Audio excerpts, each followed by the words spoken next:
देखेंगे मैं तो आपको 5 पैटर्न बता रहा हूं कैसे घुसपैठिए वोट बैंक पर, जो डुप्लीकेट वोट है, फेक एड्रेस है, फेक रिलेटिव है, मैनिपुलेटेड एज कहें या गलत एज छप गया, और मास वोटर एडिशन जो है मैं उस पर आपको एक उदाहरण देता हूं।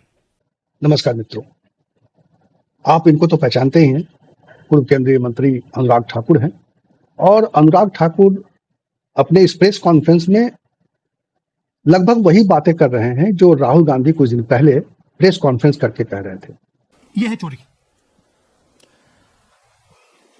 1,02,50,000 वोट की चोरी 5 तरीके से होती है। Duplicate voter, fake and invalid addresses, bulk voter in single address, invalid photo, misuse of form 6। Duplicate voter मतलब एक व्यक्ति 3, 4, 5, 6 बार वोट कर रहा है या उसका नाम 5-6 बार आ रहा है। फेक इनवैलिड एड्रेस मतलब या तो पता है ही नहीं या फिर फेक है। बल्क वोटर सिंगल एड्रेस, एक बेडरूम का घर है, उसमें 50 लोग। वो कह रहे थे कि चुनाव के लिए जो मतदाता सूची बनी है उसमें कई कमियां हैं और इस आधार पर उन्होंने अपना एक स्टडी दिया कि चुनाव आयोग अपना काम ठीक से नहीं कर रहा है और उन्होंने आंकड़ों को देश के सामने रखा। अब इंटरेस्टिंग ये है कि वही बातें अनुराग ठाकुर कह रहे हैं, लेकिन अनुराग ठाकुर ये बात कहते हुए कांग्रेस पर निशाना साध रहे हैं।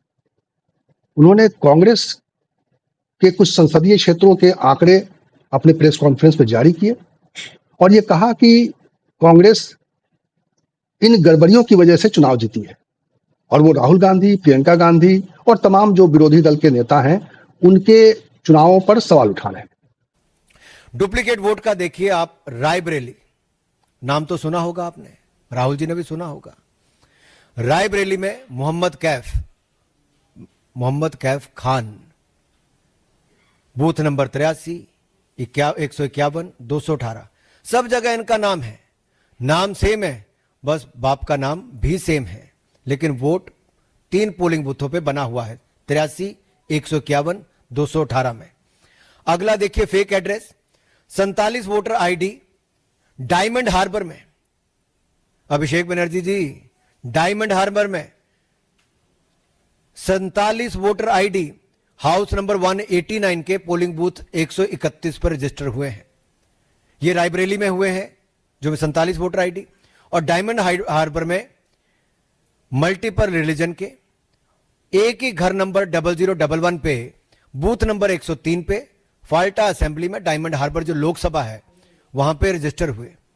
और नाम भी अगर आप पढ़ेंगे तो अगर रायबरेली के पढ़ूं तो मोहम्मद इस्लाम है, मोहम्मद इरफान है, मोहम्मद कासिम है, फिर साफिया मोहम्मद कासिम है, फकरून निहा है, मोहम्मद कबीर है, श्रीमती फरीदा बानो है, शकील अंसारी है, मोहम्मद अयूब है, सबनम है। ये सारे नाम रायबरेली के हैं।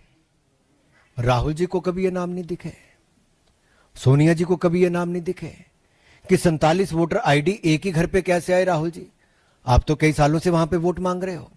अगले पे देखिए, फेक रिलेटिव की आप बात करते हैं, खुर्शीद आलम एक ही रहता है लेकिन इनका बाप बार बार बदल जाता है। दूसरी तरफ कांग्रेस ने आज प्रेस कॉन्फ्रेंस करके बाकायदा ये कहा कि अनुराग ठाकुर तो वही बात कह रहे हैं जो राहुल गांधी कह रहे हैं, और अगर अनुराग ठाकुर की बात सही है तो ये चुनाव बिल्कुल गलत है और इस चुनाव से चुनी हुई सरकार को भंग कर देना चाहिए। कल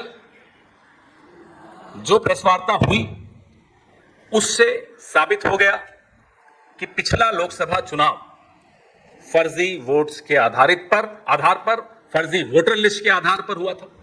तो क्या वो चुनाव फर्जी नहीं माना जाएगा? क्या उस चुनाव को रद्द नहीं घोषित कर देना चाहिए? ये हम कांग्रेस पार्टी मांग करती। करिए उस चुनाव को रद्द। तो मामला एकदम से दिलचस्प मोड़ पर आ गया है वोट चोरी का। और क्या है सही स्थिति, क्या अनुराग ठाकुर कह रहे हैं, क्या कांग्रेस का कहना है, और किस तरह से ये मामला धीरे धीरे ये उभरने लगा है कि चुनाव आयोग के पास जो मतदाता सूची है वो ठीक नहीं है। ये और बात है कि चुनाव आयोग इसको ठीक करने की कोशिश कर रहा है। उसके लिए बिहार में एक प्रक्रिया शुरू की गई है जिसको लेकर कई सवाल है वो सवाल इसलिए भी हैं क्योंकि वो चुनाव से इतना पहले वो सब नहीं करना चाहिए था, उसके लिए समय लेकर ये काम करने की जरूरत है। तो वो एक दूसरा सवाल है। लेकिन जिस तरह से चुनाव आयोग के ऊपर सत्ता पक्ष और विपक्ष दोनों सवाल उठा रहे हैं, अगर अनुराग ठाकुर की बात सच है कि रायबरेली में गड़बड़ियां हुई हैं, वायनाड में गड़बड़ियां हुई हैं, जहां से विरोधी दल के नेता जीते हैं वहां गड़बड़ियां हुई हैं, उन्होंने अभिषेक बनर्जी के चुनाव क्षेत्र का भी जिक्र किया है, अगर इन सभी जगहों पर गड़बड़ियां हुई हैं तो इसका मतलब है कि चुनाव आयोग का काम सही नहीं है और सत्ताधारी पार्टी भी वही बात कह रही है जो राहुल गांधी अपने तरीके से कह रहे हैं।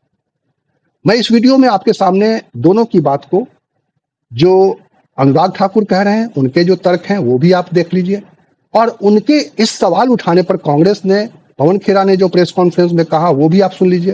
लेकिन सबसे पहले मैं थोड़ा आपको राहुल गांधी का वो बयान सुनवा देना चाहता हूं जो उन्होंने अपने प्रेस कॉन्फ्रेंस में कहा कि 5 तरीके से वोट चोरी हो रही है।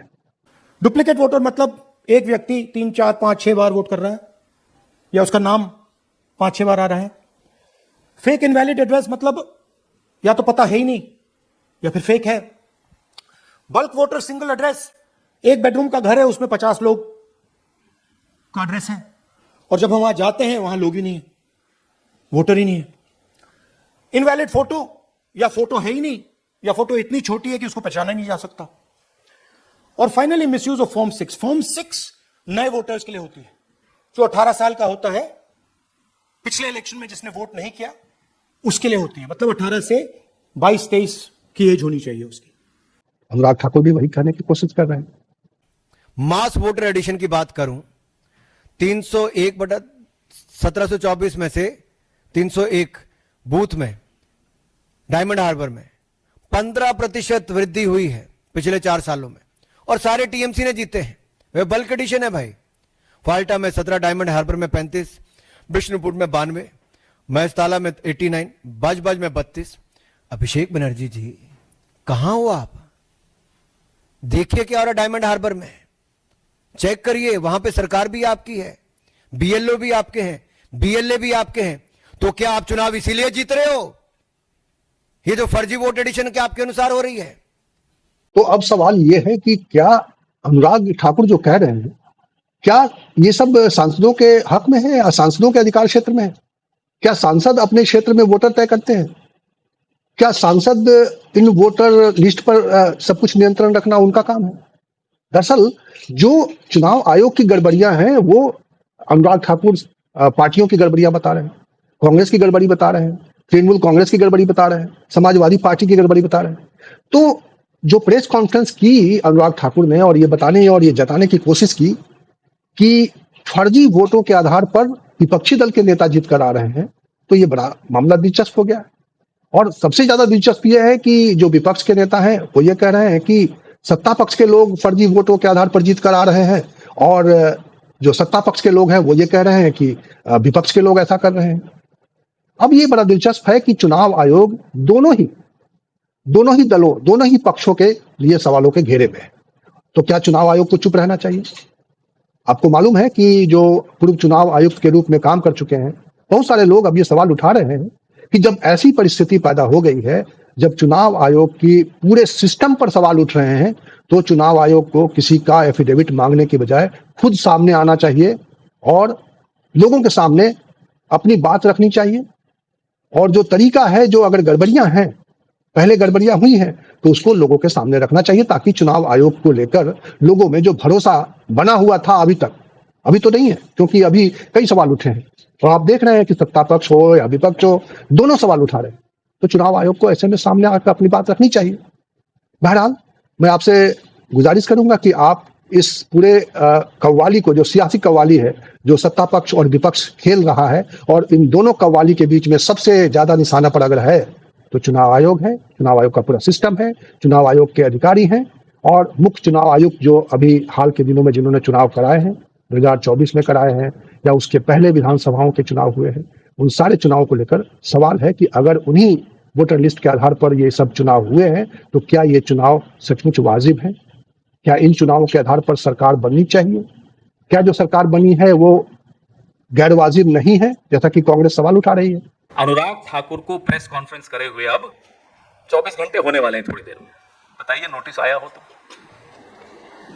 नंबर 1, जो हम कह रहे थे एक विधानसभा क्षेत्र महादेवपुरा के लिए, उसके आंकड़े लाकर, उन आंकड़ों को लाने में हमें 6 महीने लगे, क्योंकि वो प्रिंटेड 7 फुट ऊंची ढेर आपको कागजों का दिखाया, सैकड़ों किलो वजन, एक विधानसभा क्षेत्र महादेवपुरा।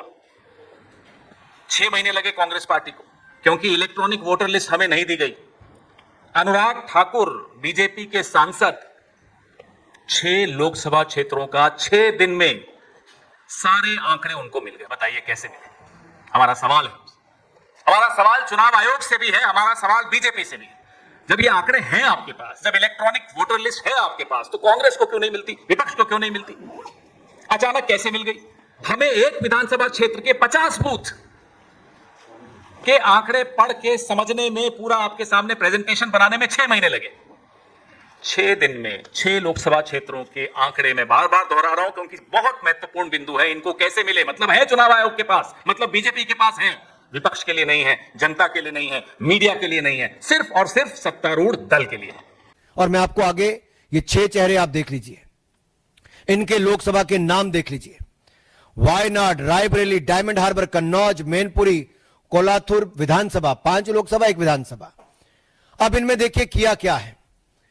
वायनाड में 93,499 डाउटफुल वोटर हैं, जिनमें से 20,438 डुप्लीकेट वोटर हैं, 17,450 फेक एड्रेस के साथ हैं, 4,246 मिक्स्ड हाउस होल्ड है और 51,365 वोटर मास एडिशन में हुए। अब आप नाम देखिए साहब, मैमूना नाम है, बूथ नंबर 135 है, और फिर वो 115 पे भी वही है, फिर 152 में भी वही है।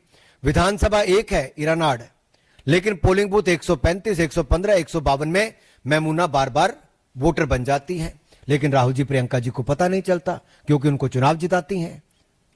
और यही नहीं, 17,450 फेक एड्रेस, इसके उदाहरण आपके सामने। 52 वोटर आईडी एक ही घर पे 52 नंबर पोलिंग बूथ पे वंडूर असेंबली में हुए। राहुल जी आप क्या कर रहे थे? प्रियंका जी आप क्या कर रही थी? आपके बीएलए क्या कर रहे थे? फिर 4,246 वोटर मिक्स हाउस होल्ड के साथ, ये वलिकमुट्टुमल बूथ नंबर 24 में तिरुवंबडी असेंबली में हुए, और ये एक ही हाउस नंबर चंदौरी में पोलिंग बूथ नंबर 41 पे कलपेट्टा असेंबली में हुए। मल्टीपल रिलीजन के लोग हैं भाई, कैसे हो गए? फिर लिली कुट्टी, इनका आप देखिए, उम्र है 102, कमलम्मा की उम्र है 101, पारू की उम्र है 101, और ये नए वोटर के रूप में ऐड हो गए। तो राहुल जी प्रियंका जी आप क्या कर रहे थे? 51,365 वोटर मास एडिशन हुई अनम्मा के नाम से 99 साल की उम्र में, थेरेसी अम्मा की 99 ईयर्स की उम्र में, खादीजा की 99 ईयर्स की उम्र में। तो ये कैसे हुआ? और केरला जहां बार बार आरोप लगता है इस तरह के कारनामों का, तो क्या राहुल जी अमेठी में हार के बाद वायनाड आप इसीलिए गए थे कि वहां फर्जीवाड़ा आपके लोगों ने आपको चुनाव जिताने के लिए किया था? ये डुप्लीकेट रजिस्ट्रेशन कराने का काम क्या आपके लोगों ने किया था?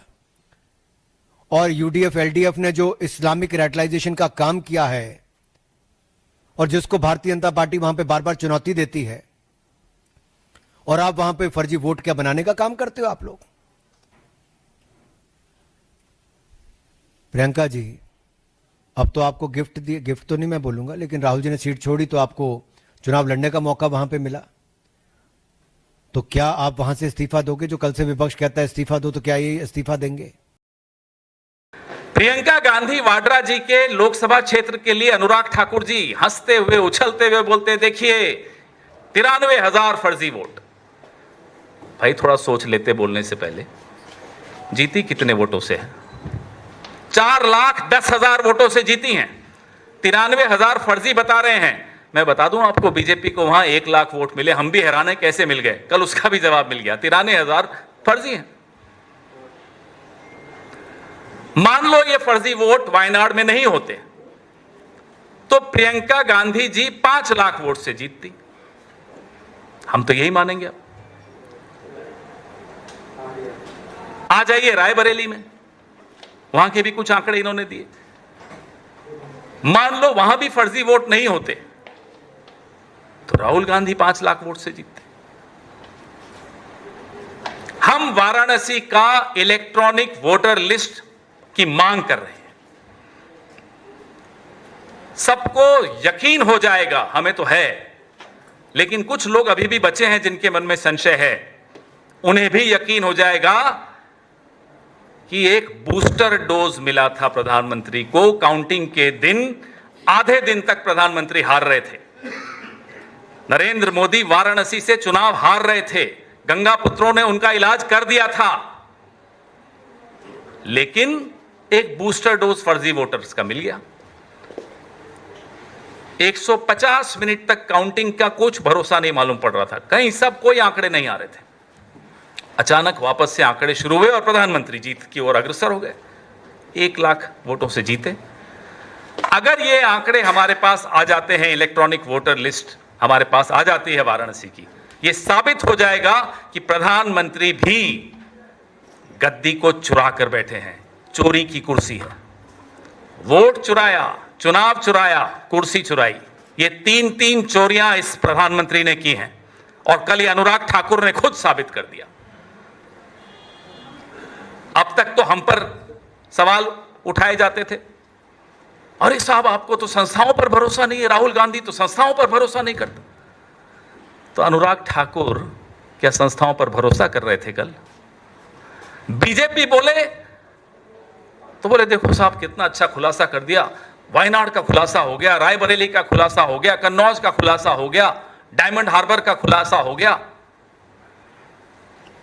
यह संस्थाओं पर सवाल नहीं है। अब जब विपक्ष भी चुनाव आयोग से सवाल पूछ रहा है, पक्ष भी चुनाव आयोग से सवाल पूछ रहा है, कहां है ज्ञानेश कुमार गुप्ता? कहां छुपे हुए हो जनाब?